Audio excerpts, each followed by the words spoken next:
How do I do it all? The Brezza gives me the power.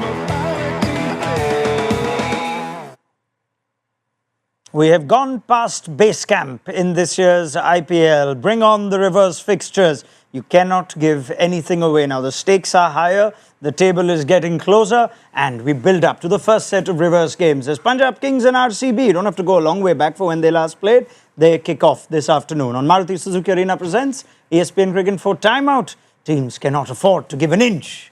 Welcome, Aaron Finch.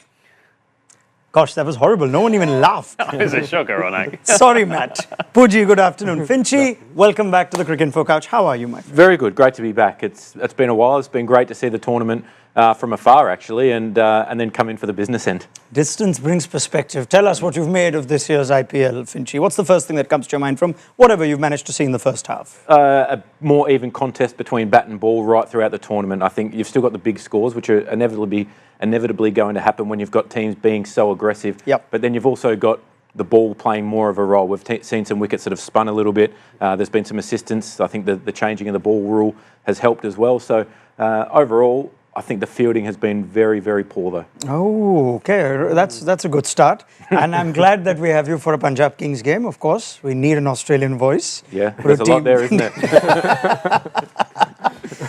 In all fairness, though, I can tell you that this is a hugely important game looking at the points table, and the fact that RCB dropped points again at home to this opposition 2 days back, which means that Bengaluru have just found themselves outside the top four courtesy Lucknow's remarkable win over RR last night. That can change. They've got a healthy net run rate, Rajat Patidar's side, so they win here and they're back in the top four. In fact, they can go as high as third, even second, depending on how convincingly they might win. Patidar has won a toss. He'll be very happy to chase first, says it gives him a better idea. Certainly looks like a team that hasn't enjoyed batting first, but you have picked up already at New Chandigarh. It's a good idea to bat first, Matt. Yeah, I think that's 3 out of 3 so far this year, all night games. So we'll see whether it plays any differently in the sun. We'll come on to that later as well. But yeah, it's been an interesting thing. I think Punjab won't mind either too much batting first because Shreyas Iyer has been one of the rare captains who's dared to bat first in a night game. And obviously it's paid off a couple of times because they had a high-scoring win at home against Chennai on what looked like a very flat deck. And then the chaos of the other night against KKR when they defended 111. We could do with a 400 game, Mr. Pujara? No, not in the afternoon game. No? I don't think so. Over 2 days? That's not good yet. Really lock in. He's been scathing of some of the batsmanship he's seen. And if they don't get an absolute road, they can't even survive. Yeah, and my first T26 came against Finch's bowling. Was I don't know whether you remember that because when I traveled to Australia, Oh, wow. that was long back when I went to Australia for the Border Gavaskar scholarship, and we played a practice game. It wasn't an official game; it was a practice game. And I faced the field. Yeah, and I faced the last ball of the innings, and he tried bowling me a bumper. He was bowling the last over of the innings. He was. Oh it was a practice game, so he was. Yeah, okay, yeah. Where did you hit him? Over square leg. Oh, he bowled you a bouncer? Bouncer, yeah, like what Krunal does. You tried to... See, I was ahead of the game. These guys, Pudji's pumping me for 6. What am I doing bowling the last over? You were. It was a practice game, so you ended up. Yeah, I mean, you thought you'd be wiser after the incident, and then you were bowling to Chris Gale at the Chinnaswamy on that day Thanks. as well. Yeah, that brings back some great memories. I'll tell you what brings back memories is playing the same team in quick time. Less than 48 hours later, Punjab and Bangalore might have even taken the same flight, and you know a thing or two, having played for as many franchises as 9 in the IPL, that things can happen when you have these quick flights and turnarounds. Yeah, they can. I was playing for the Gujarat Lions one year, played an evening game, quick flight to Mumbai the next day, and then the following day we played a 4 o'clock game. So there's no time for training or preparation. It's literally just recover and get into it. Turned up to Wankhede Stadium and my kit bag had got left behind in Gujarat. So that wasn't an ideal game I had to miss. I was in good form at the time too, so that makes it even worse when you're playing well and then you turn up, no kit bag, so can't play.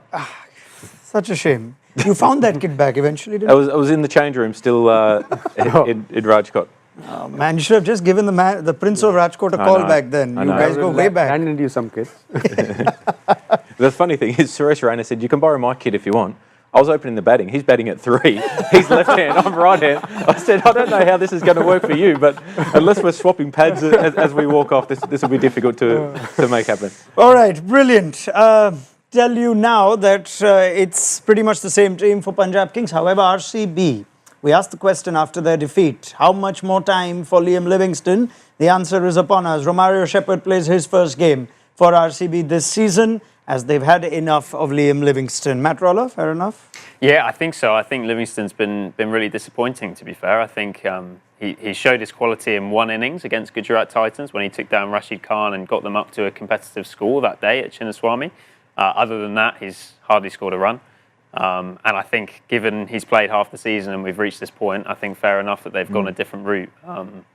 Yeah, I think he's been a disappointment, having spent quite a lot on him at the auction as well. Was that the same game where he was dropped a few times? It was, yeah. He did ride his luck. You should bring that up, yeah. Matt plays many roles here, Finch. He's, of course, he tries to impersonate what a dugout analyst might look like, the kind that manipulates the thinking of the coaches and captains, the kind that Simon Dool loves. And, of course, he also busts some myths, but he does a lovely job with us. Just acquainting the two of you if you haven't been acquainted already. You know what we generally call those type of people? Trying to take the creativity out of captaincy. Finchy, I'm so glad you're well rested and fresh. That's 1-0 to Finch, I think. No, I mean, come on. I'm not going to let you. I'm going to sit there and accept Finchy just take you on if you'd like to. No, not at all. We've got a long day ahead. So. Dignified man, good man. Yeah, I think everyone has a place on this couch. That's how I'd like to put it. But Romario Shepherd for Liam Livingstone doesn't quite offer them the same service with the ball, which Livingstone has offered. But does he fit in straight up? They could have gone Jacob Bethel as well.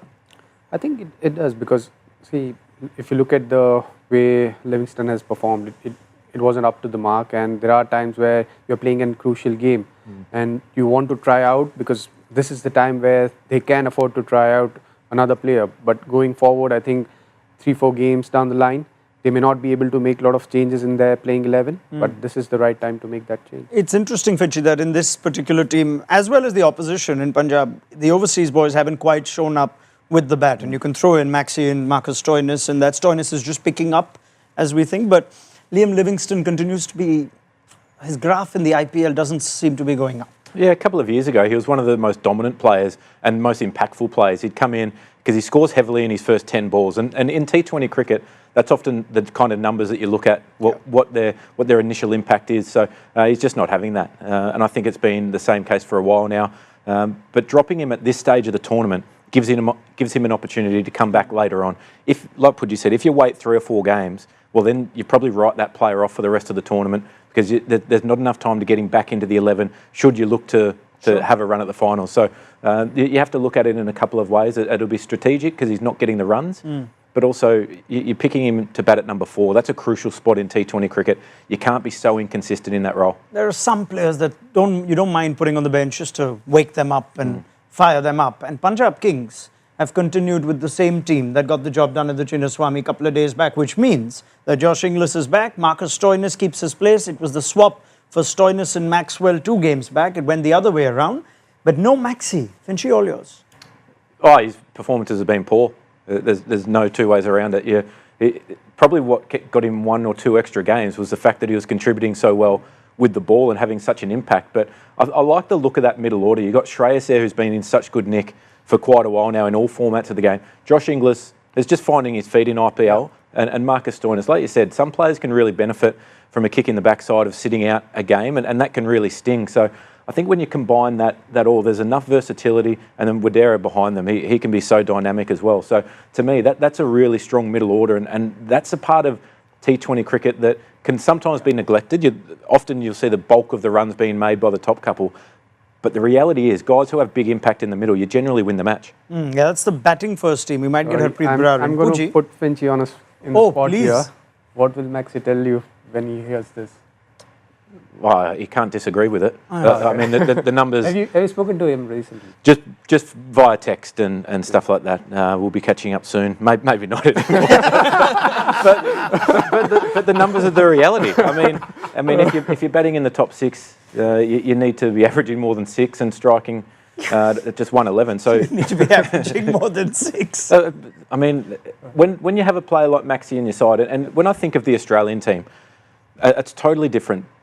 T20 franchise teams buy Glenn Maxwell to be a consistent match winner day after day. And when you look at his role in the Australian cricket team, it's slightly different. He's in a role at number 7, which is high risk, high reward. But when he comes off, Australia win. But there's so many other building blocks around him that you've got Steve Smith, you've got Marnus Labuschagne, you've got Travis Head to be consistent run scorers. So then Maxi puts the icing on the cake a lot of the time. You just don't quite have that luxury in T20 cricket at the franchise level. Yeah, this is what I like about the Aussies. They can get along even if they speak fair and hard truths.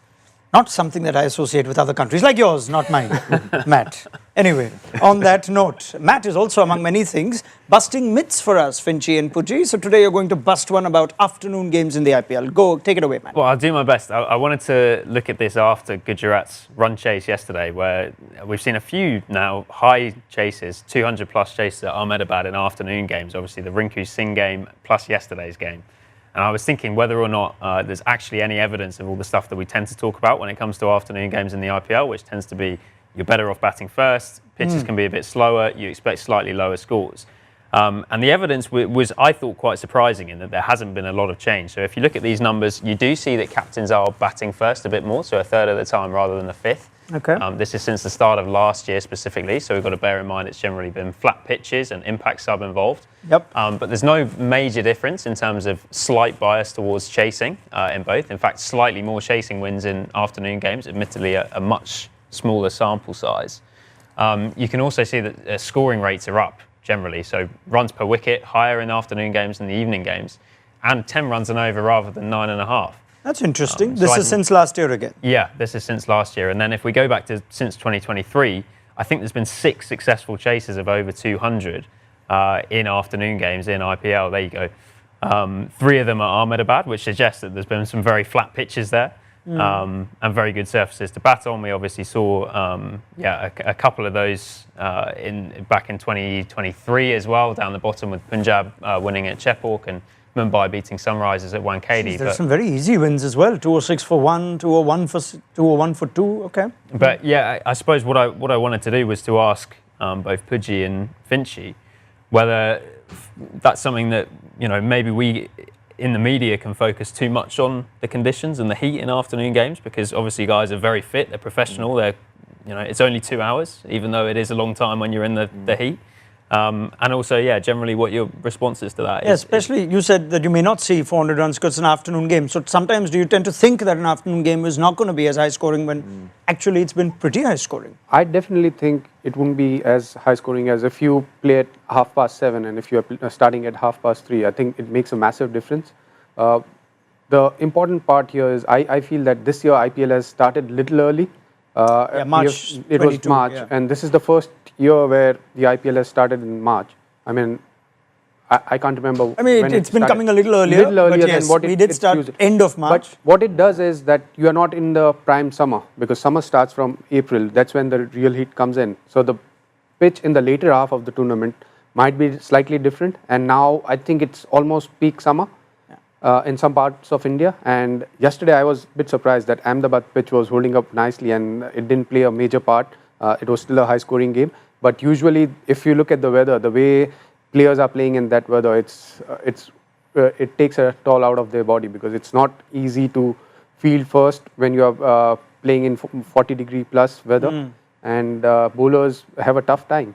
I think it's quite challenging to play an afternoon game. Well, Ishant was quite distressed yesterday, wasn't he? He bowled a couple of overs and he was down on the boundary. Cooked. Yeah, absolutely cooked. But I mean, I don't think that I think the weather plays a part in a decision from a captain, but I don't think it should. Like you said, players are fit now. Players are able to get it. And I understand it's not your normal heat that you might get in Australia or South Africa. This is oppressive, humid conditions. And if it's over 40 degrees, I think just the pure amount of liquid that's coming out of your body that you're sweating out, that puts a strain on anyone. But I don't think it has enough of an effect on players to justify going one way or the other. I don't see a captain turning up and going, "Geez, it's too hot today.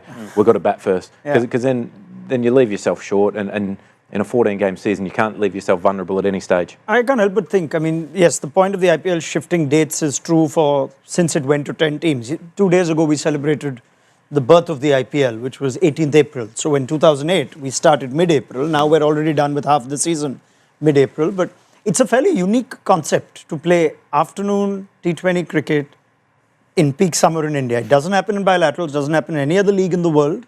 if my temperature assessment of the rest of the world is right. I remember Jai Richardson once finished at the Wankhede, like struggling to be taken off and whatnot. So I'm just trying to think of, it's not even something you can train for in the logistics and the rigmarole of the IPL. You can't really schedule an afternoon training session, or you wouldn't want to, I guess. No, times. I don't think you would, especially not too often. Yeah. Another an Australian who was really distressed in a game. It was a game at Eden Garden, and it was the hottest game I've ever played in my life. And Pat Cummins would bowl an over, go and sit on an esky down at fine leg, and there was a few times he forgot to move because he was just so distressed. He was sitting on his haunches with ice packs on his head and forgot that the game was going on for a few balls. But yeah, you're right. It is brutal conditions, but at the same time, it's just reality. You just got to get on with it. As it turns out, for what it's worth, Chandigarh is up north. It's a lovely 35 degrees there, nice and pleasant, unlike Ahmedabad and even Bombay at times, yes. Well, and the other thing is that day games are just so much rarer than they used to be in IPL. I think when you guys would remember from the early years of IPL, you typically had, I think, 1 in 3 day games. You sound like you've been around for a really long time with that baby face of yours. Yeah, but go on. But now it's down to, I think it's 1 in 6 games this season. I think only 12 afternoon games out of 74. So quite a big shift in terms of how much rarer they are. Each team's playing 1 or 2 rather than getting pretty used to it across the season. Oh, enough now. Enough. These cricketers have enough luxuries. They can play for a couple of hours in the heat. Anyway, it's nice and comfortable over here. Yeah, I can tell you that's always easier over here. Right. Let's talk a little bit more about the Punjab Kings and focus on Shreyas Iyer, the captain. Many ways, it's a theme that at times a number of our pundits on our panel this year have said it doesn't quite get enough credit, but the use of his bowlers, the relationship with Ricky Ponting, of course, renewed and working well. Let's just talk about what's impressed you most about Shreyas, the captain, this season. Look, he's calm. He's not changing his personality. The captainship pressure doesn't put him anywhere else. I think he's very clear of what he wants from the players. I think there's a good communication between him and Ricky Ponting. And winning the IPL title last season makes a big difference. Yeah. Although he's not playing for the same franchise, but if you have won the IPL title, you know what is expected.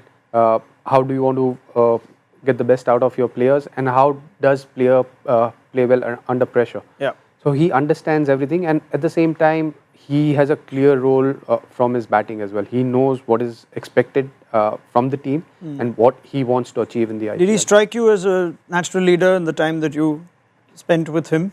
Well, at that time, he wasn't leading the team when I played with him. When you have a conversation with a player, you think, oh, okay, he's got an eye for tactics or he's got a taste for it. Did he strike you like that, or do you think that's happened much later? I think it has happened a little later. Sure. When he was getting into the test squad. He wasn't part of the playing 11 when he walked into the team. But yeah, when he started playing in the 11, he had some ideas. But at that time, it was hard to figure whether he has the leadership qualities. But last season, I think, would have done world of good to him. Yeah, before I get you in, Finchy, why don't we hear what one of his teammates have said? Nehal Vadera is a state captain himself. He's now playing for the Punjab Kings. He has played under Rohit Sharma, remember, and he says the way he just charges up everyone, I think he's one of the finest captains I've ever played under. He's really great with what he does with the bat and the way he's leading the team. I'll also throw you some stats which surprised me. It's just crept up on us. He's second to Dhoni on the best win rate as captain in the history of the IPL. That's something. Yeah, it's ridiculous. To go above 50% is quite difficult as a team in T20 cricket, and the fact that he's done that over 3 different franchises, obviously having a great season with Kolkata last year and being so dominant and winning helps that a lot. But I agree with Pudgy. The calmness that he shows on the field, that goes right through his personality. He's not somebody who he's one way at cricket and then away from the game he's totally different. He's just a consistent person right throughout, and that rubs off on people because then you start to understand what the person is truly like, and that's such an important part of it. And I think one area or one reason why his captaincy's gone to another level, he's playing white ball cricket for India and he's firmly in the 11. Yeah. So there's none of that, am I going to get picked? What do I have to do to try and force my way into the team? He's content, he's comfortable, he knows his role within Indian cricket. So now he just is able to express himself, captain and bat the way that he wants out on the field.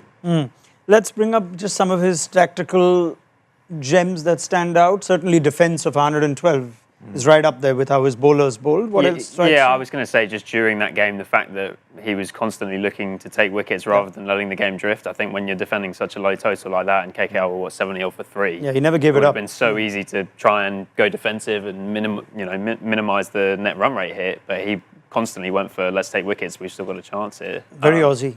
I think the other thing I suppose was how he's managed Yuzi Chahal through the season, because there's been times where Chahal's not bowled at left-handers, but he's backed him and he now looks pretty confident. He looks back towards his best. He obviously dismissed Rinku in that game against KKR. It still blows my mind. Sorry to interrupt. It still blows my mind. Someone like him who's obviously advised him and said, no, don't bowl him.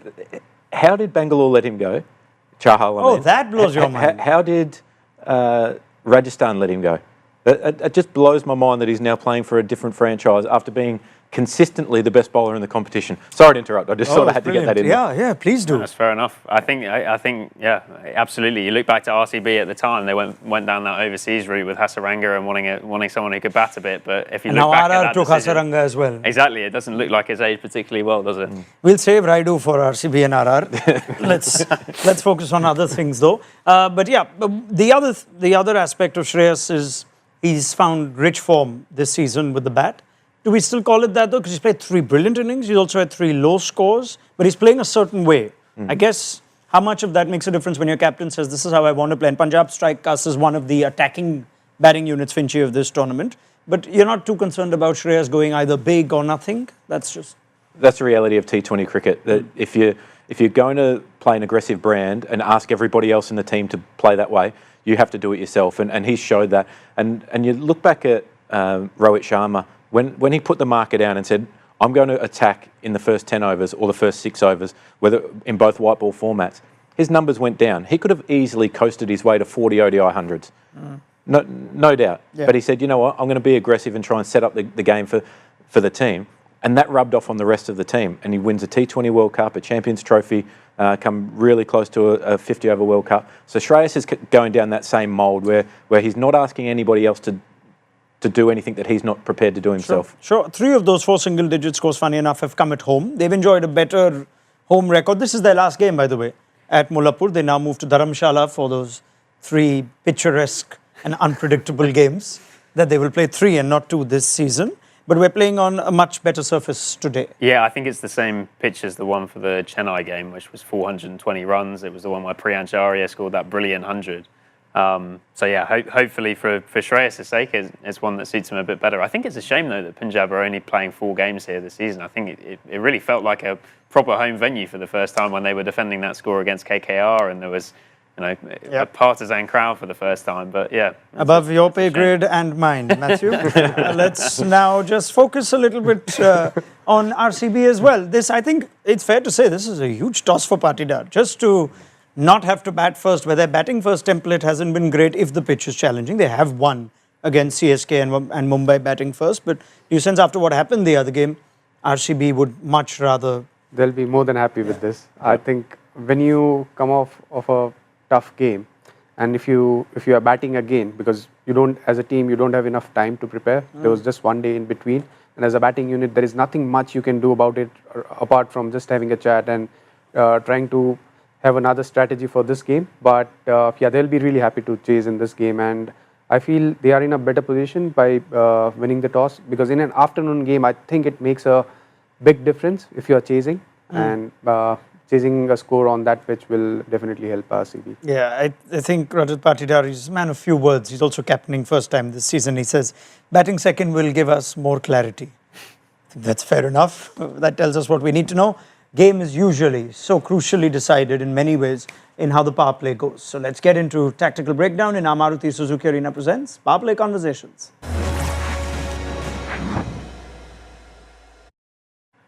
Let's go. Priyansh Arya. Finch, have you seen that spectacular 100 or seen enough of Priyansh Arya just yet? I haven't seen enough just yet, but glimpses of it. It's very impressive. Puji, Priyansh Arya though, how do you see his graph going? What stands out for you? I think the way he has been, he's fearless. He's just, he's playing his shots. He understands his strength really, really well.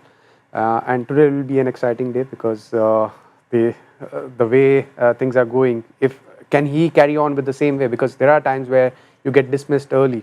then you start getting some thoughts in your mind whether you want to bat the same way or you might want to try and play a few balls early on and then start playing your shots. So we'll have to see that how he goes now.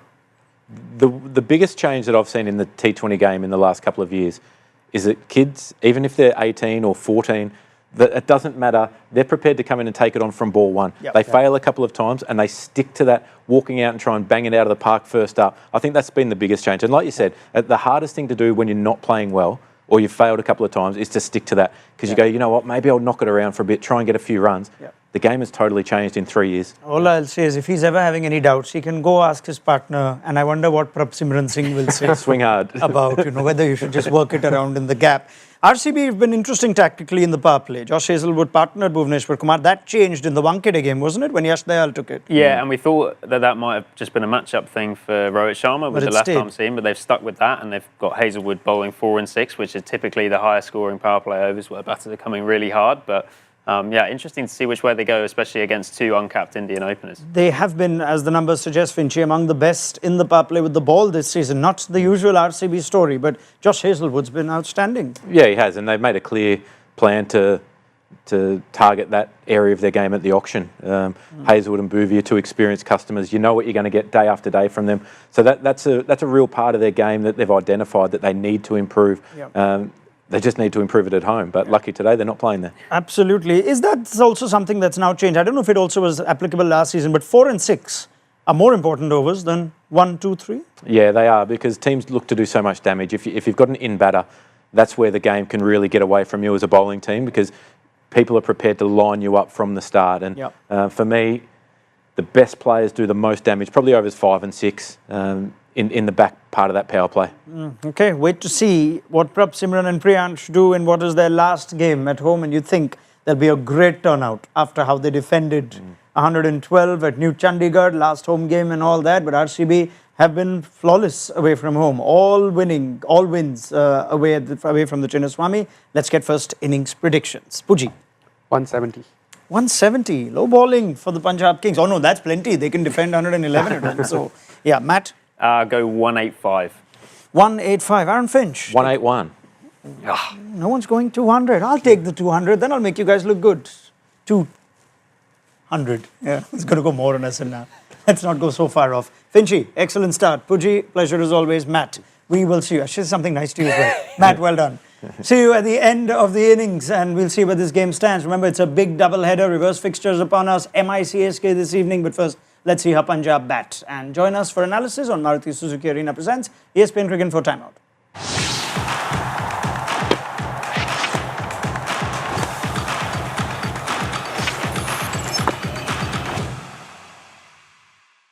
How do I do it all? The Brezza gives me the power.